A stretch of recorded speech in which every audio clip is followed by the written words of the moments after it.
Hello and welcome to Dr. Carri's Clinical Corner, and today we're going to talk about should you do Kegels when you're pregnant. This is probably a controversial topic, but I'm a pelvic floor therapist. I assess people's pelvic floors every day of my job. So let me tell you, if you're not going to watch the rest of the video, I don't recommend Kegels in pregnancy except for under a few circumstances. So I get this question a lot because I think number one, all women hear about is Kegels, right? That's all that there is for the pelvic floor, but which is absolutely not true. And then I think a lot of birth educators, doulas, OBs are telling people do Kegels to prepare your pelvic floor for birth, and I think that's absolutely incorrect. So your pelvic floor, when we Kegel, it squeezes and it lifts. It sort of inverts. I can't really do that with my hand. And then when it comes time to give birth vaginally, we want the muscles to relax and get out of the way, which is the opposite of a Kegel. Which is why I tell people I don't think you should do Kegels in pregnancy. And I think there's a lot of birth education courses out there that tell moms-to-be to do 100 Kegels a day, which I don't give that to majority of my patients. It is recommended for men after prostate surgery if they have issues that 100 Kegels is like the goal for them, but not for anyone else. And we do it very, very intentionally. So that's really what I tell people. If you're gonna do Kegels, I mean, it's your body, do what you want. It's not my recommendation. But if I do give people Kegels, whether they're pregnant or not, I'm like, we're gonna do them very intentionally. Just like, right, when you go to the gym, it's like lift the weights in a controlled manner. That's how you get the most benefit out of it. With Kegels, we don't wanna just Kegel, Kegel, Kegel, Kegel, and then we create this tight muscle. And then if you're pregnant, how are you gonna have a vaginal birth with this muscle that won't relax, right? That's why I don't recommend Kegels. So, a few occasions I will recommend Kegels in pregnancy, like if people have bladder leakage, if maybe it's their second or subsequent, not their first pregnancy, not their first full-term pregnancy, and they have weakness, right? Or sometimes if they have prolapse, but often with prolapse even we're trying to create more space and less tightness in the muscles. So only if we test them and they have a weakness do I give people Kegels.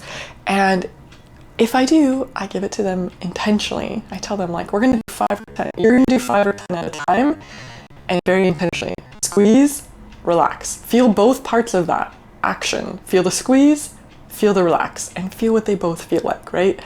And if people don't have any weakness, I tell them don't do Kegels, right? And then the other thing is when it comes time to give birth, we want to do the opposite. We want the muscles to relax and open, right? And so what happens in certain people, if they've been doing Kegels and they're creating tightness and tension and they don't know how to relax, it comes time to give birth and there's nowhere for a baby to come through because the muscles are tight, or that puts them at higher risk of tearing, of needing a C-section, of needing medical intervention, right? So naturally the hormones are going to take over, you're going to dilate, the muscles are going to stretch and relax, but we need to allow the body to do that, right? And if we're so tight in our pelvic floor, that is going to be harder for you to dilate, harder for the muscles to stretch, going to have increased risk of tearing because the muscles are tight at certain points. So all those reasons are why I don't tell pregnant moms to do Kegels. But yeah, what I do teach them is instead what it feels like to Kegel, what it feels like to relax, and what it feels like to push, because those are very different things. You can practice that, so it's sort of like, what does it feel like to push to go poop? You'll see people on the internet hating on that, but it's the most common thing we can like relate to if you haven't had a baby, if you haven't had a vaginal birth. And those are the things you can practice, right? So don't do Kegels unless there's a reason to. Yeah. And I created a whole online course. It's pretty short and simple that teaches you all the things that you need to know about your pelvic floor to have a vaginal birth and like what to expect postpartum. I'll link it in the description below. But if you want to learn what to do instead of Kegels, that's it. So, you know, take your birth education classes and learn the other things, but this one piece, birth educators, doulas, OBs, they're not the experts on the pelvic floor. Midwives, they're not the experts on the pelvic floor. Pelvic floor therapists are the experts on pelvic floor. I'm telling you what I see in pelvic floor stuff. So if you're interested, I'll link below the online course of that. It's pretty short. I think it's an hour, and you can also like choose to do it in chunks.